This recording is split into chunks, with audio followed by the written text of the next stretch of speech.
त्रिपुरा गांव में मोहन नाम का भेड़ों का चरवाहा रहा करता था। बेटी के साथ रहकर जीवन जी रहा था। बेटी की बहुत ही प्यार से देखभाल किया करता था। भेड़ों को ले जाते समय रानी भी साथ जाया करती।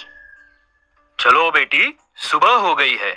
जल्दी जाकर शाम को जल्दी आएंगे। पहले ही गर्मियों का समय है, ऐसे में इन भेड़ों को घास खिलाना मुश्किल है। खाना बांध रही हूँ पिताजी, आ रही हूँ। तुम आगे चलते रहो, मैं आ जाऊंगी। जल्दी करो, दोनों साथ में चलते हैं।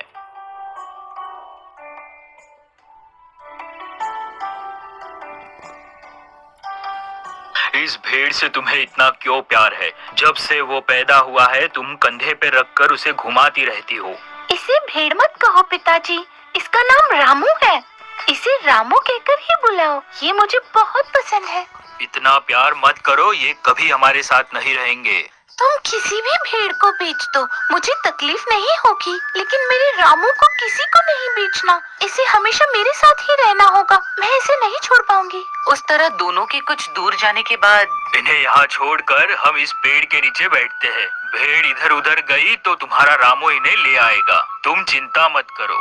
हाँ पिताजी, जब तक रामू है ये किधर नहीं जाएगी। ये कहीं गई तो भी रामू इन्हें ले आएगा, आप चिंता मत कीजिए। बेटी, भूख नहीं लग रही है? खाना निकालो, दोनों खाएंगे।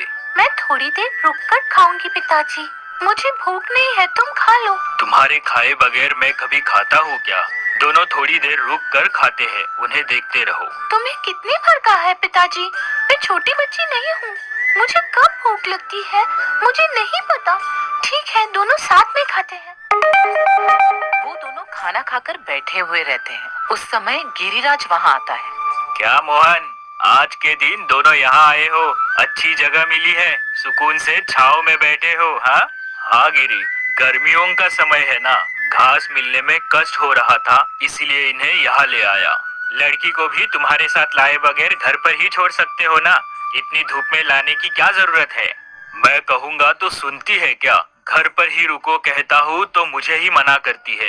इन भीड़ों के साथ आऊंगी कहती है, मुझे बताने की जरूरत नहीं ऐसा कहती है। क्या बेटी, तुम घर पर छाव में रह सकती हो ना? पिताजी की सेहत अच्छी नहीं है मामा, ये भेड़ जहाँ मर्जी वहाँ जाते रहते हैं। इसके पीछे पिताजी भाग नहीं सकते। मैं रहूंगी तो उन्हें एक राह पर ला सकती हूँ, वैसे भी घर पर रहकर क्या करूँगी। तुम्हारे जैसी बेटी होना ये मेरे जीजा का भाग्य है। ठीक है, मैं जाता हूँ। तभी गिरिराज वहाँ से चला जाता है। कुछ समय बाद बेटी, शाम हो रही है, अब इन्हें लेकर जाते हैं। ठीक है पिताजी, रोकिए, अभी उन्हें बुलाती हूँ। रामू रामू। ये क्या सीटी बजा रही हो? ऐसे सीटी बजाते किसी ने देख लिया तो लोग क्या सोचेंगे? हाँ, वो रामू मेरी सीटी को सुनता है तो मैं कहीं भी हूँ तो वो मेरे पास आ जाता है। वो अकेले ही नहीं आता, बाकी की भेड़ों को भी लेकर आता है। वैसे लड़कियाँ सीटी नहीं बजा सकती क्या? तुम्हें कोई कुछ नहीं कहेगा, सभी मुझे ही कहेंगे। ये कैसे संस्कार है? कोई भी कुछ भी सोचे, मुझे परवाह नहीं, मैं जैसी हूँ वैसे ही रहूंगी। उनके लिए मैं बदल नहीं सकती। ठीक है, सभी आ गए, अब चलते हैं। उस तरह उन्हें ले जाकर घर पहुँचते हैं। फिर कुछ सालों बाद रानी की शादी की उम्र होती है, लेकिन मोहन की सेहत बिगड़ती है। भेड़ों को चराने के लिए भी नहीं ले जा पाता। पिताजी, तुम चिंता मत करो, दवाई खाकर घर पर ही रहो, मैं जाकर आती हूँ। खाना बनाकर रखा है, दोपहर में समय पर दवाई खा लेना। तुम्हें कोई कुछ नहीं कहेगा बेटी, सभी मुझे ही कहेंगे। लड़की को ऐसा क्यों बना रहे हो? शादी की उम्र वाली लड़की को भेड़ चराने भेज रहे हो। तुम्हारी शादी करवा देता हूँ, मेरी एक जिम्मेदारी खत्म हो जाएगी। उसके बाद मैं नहीं भी रहूंगा तो परवाह नहीं। उन्हें बेचकर जो बचा है वो खाएंगे तो उसके बाद हमें खाना कौन खिलाएगा पिताजी? तुम चिंता मत करो, सब कुछ मैं देख लूंगी, लोगों की मुझे परवाह नहीं। ठीक है, तुम्हारे जाते समय गिरिराज मामा कहीं दिखाई दिया तो मैंने घर पर बुलाया है, कहो कुछ बात करनी है। तभी रानी भेड़ों को ले जा रही होती है। कुछ समय में गिरिराज दिखाई देता है। मामा जी, तुम्हें पिताजी ने बुलाया है, कुछ बात करनी है। अच्छा, तुम्हारे पिताजी की सेहत अच्छी नहीं है सुना है, अभी कैसे हैं? हाँ मामा जी, इस बीच कुछ ज्यादा ही खास रहे हैं। वैद्य के पास लेकर गई थी तो दवाई दी। ओ वैद, अच्छा है, उसने दी हुई दवाई खाएंगे तो जल्दी ठीक होगे। कोई बात नहीं, मैं तुम्हारे पिताजी के पास जा रहा हूँ। तभी गिरिराज उधर से मोहन के पास जाता है। क्या हुआ जीजाजी, आपने बुलाया? आपकी सेहत कैसी है अभी? यही तो मेरी मुसीबत है, मेरी सेहत थोड़ी भी ठीक नहीं है। रानी की शादी की उम्र हो गई है, उसकी शादी करवा दूंगा तो मेरी जिम्मेदारी खत्म हो जाएगी। कोई अच्छा रिश्ता देखो। रानी तो दिखने में बहुत सुंदर है, कोई भी देखेगा तो तुरंत ही शादी के लिए हाँ कहेगा। मेरे पहचान वालों को बोलकर देखता हूँ। तुम रानी के लिए चिंता मत करो, तुम्हारे सेहत पर ध्यान दो, सब कुछ अच्छा होगा। ऐसा कहकर वहाँ से चला जाता है। वैसे रहते हुए कुछ समय बाद रानी भेड़ों को घर पर लेकर जाते हैं सोचकर, रामू रामू। तभी सारी भीड़ वहाँ आती है। तुम अकेले ही समझदार हो रामू, मुझे किसी को लाने की जरूरत नहीं। तुम्हारे साथ सभी को पीछे लेकर आ गए, इसलिए तुम मुझे बहुत पसंद हो। आओ तुम्हें कंधे पर बैठाकर ले जाती हूँ। तभी कुछ दिन गुजर जाने के बाद, क्या रे महेश, परीक्षा कैसे गई? इस बार पास होगा या नहीं? क्यों? पास नहीं हुआ तो कोई आपत्ति थोड़ी आएगी। वैसे भी पढ़ाई करके मैं कोई नौकरी करने की नहीं सोच रहा हूँ। नौकरी करके कमाए हुए पैसे किसे बस होगे? मुझे तो व्यापार करना है। पढ़ाई सही से नहीं कर पा रहे हो तो व्यापार क्या करोगे?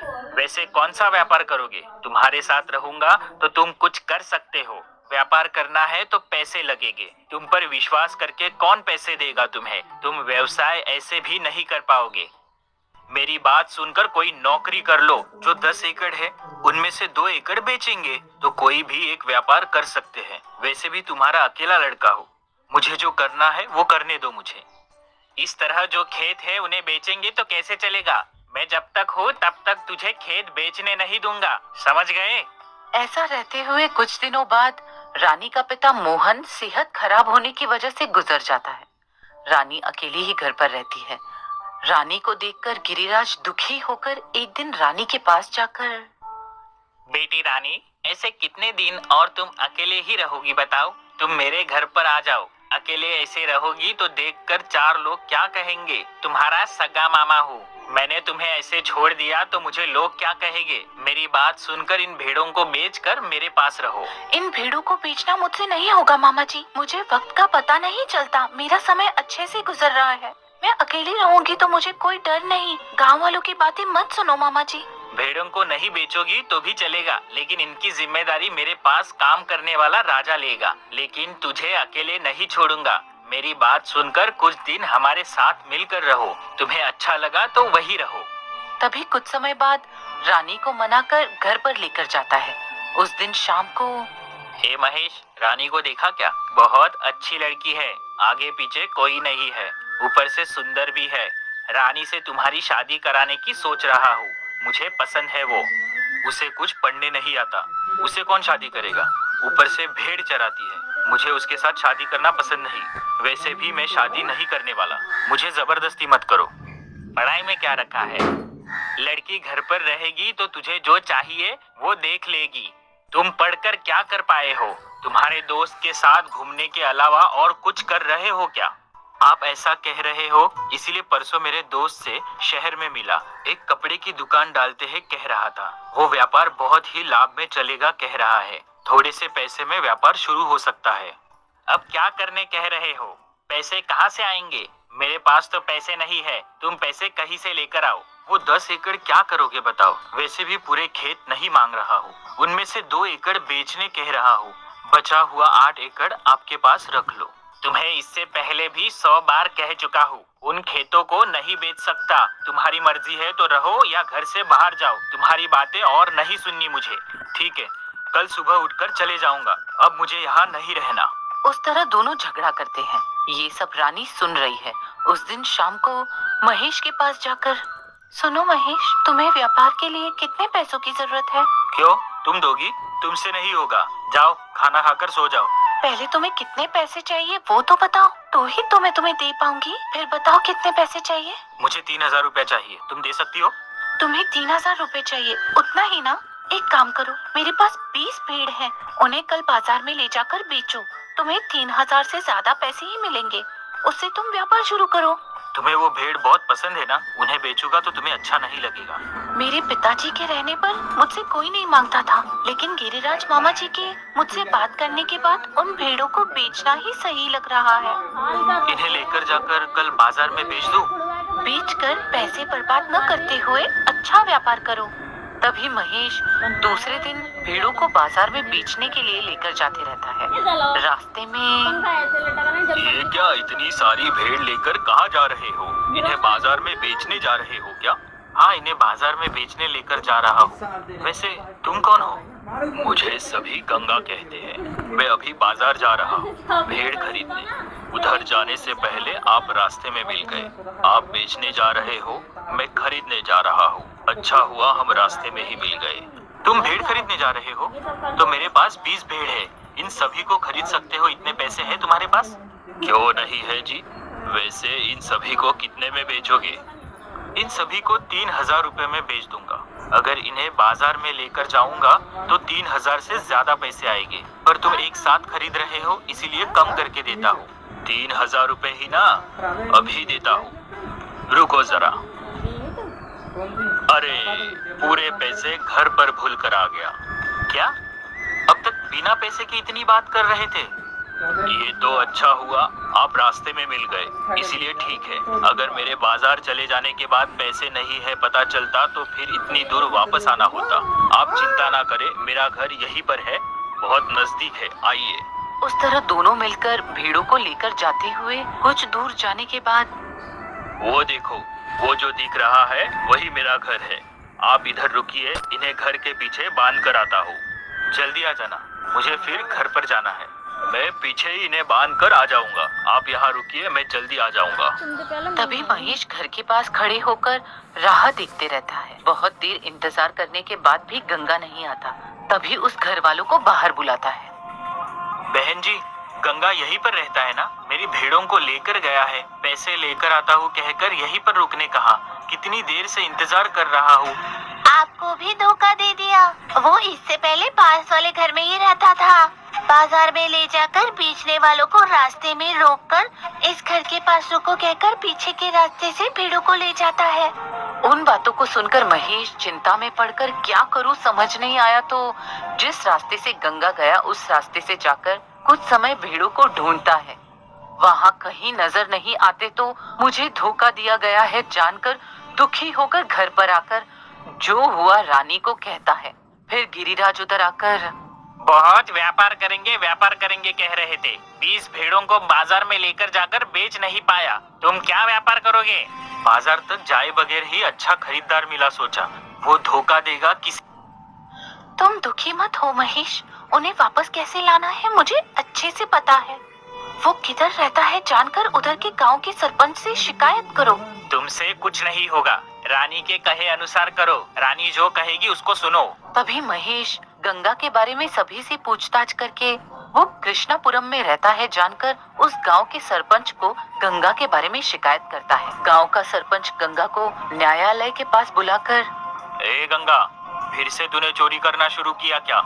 ज्यादा नखरे ना करते हुए उनके भेड़े उन्हें दे दो। कौन से भेड़े मालिक?